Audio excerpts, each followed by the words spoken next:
अरे ठेकेदार कहाँ रह गए? रुकी मालिक रुकी, फोन लगाओ तनी। Oh no! अरे बाबा! अरे क्या ठेकेदार आ गेला?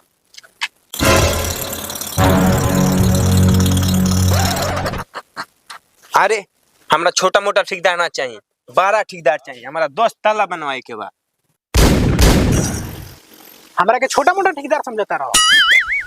आई गमछी या धोतिया में देख के छोटा मोटा ठेकेदार मत समझो। हम बहुत बड़ा ठेकेदार हई, बड़ा बड़ा काम कइले बानी। का बनैले बारी की बड़का ठेकेदार हो गई बारी? का बनैले बारो? ई पूछा कि का नइखे बनैले।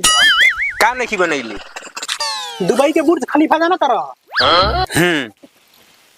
वो हम नइखे बनैली। दिल्ली के लाल किला जान तरह वो हम नइखे बनैली। ताजमहल जाना तरह वो हम नइखे बनैली। अरे बनैले का बारी की बड़का ठेकेदार हो गई बारी? हम कुछ नइखे बनैली। हमार लेबर मिस्त्री बनैले बा।